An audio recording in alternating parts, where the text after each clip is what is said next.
नजरिया की मारी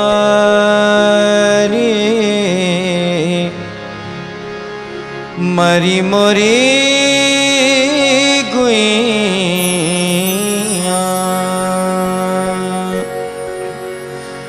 नजरिया की मारी मरी मोरी गुइया, नजरिया की मारी मरी मोरी गुइया, नजरिया की मारी मरी मोरी गुइया, नजरिया की मारी मरी मोरी गुइया, नजरिया की मारी मरी मोरी गुइया, नजरिया की मारी मरी मोरी गुइया, नजरिया की मारी मरी मोरी गुइया।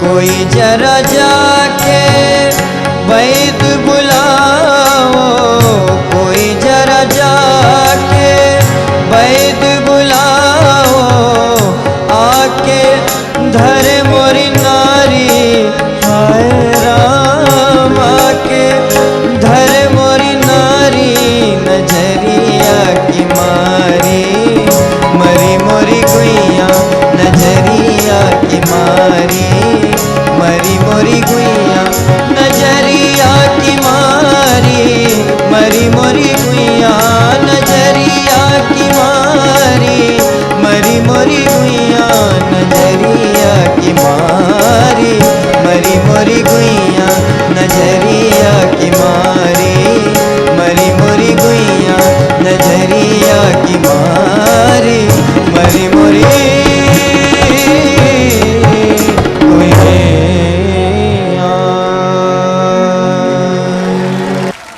आपके विश्वास खातिर दुआ बाटे हमनी के। और मोहन राठौर जी एगो बात बता देता नहीं आलोक भाई के कि हमार रघुवीर भैया इतना बड़ बोझा बन गए बाने यूपी के कि बिहार के वो दोनों जो आलोक के प्रतिभागी बाने वो लोग से तो ना ढोवाई, लेकिन इन्हों से हम विश्वास करते नहीं वो ना ढो पाई हैं। और अब हम बुला रहल बानी आज के दूसरा परफॉर्मेंस खातिर एक महायोद्धा जो बिहार के विजय पत्र लेके बैठल बाटे। देखल जाओ कि ओकरे स्वर में जश्न कितना बाटे। जाहिद अनवर।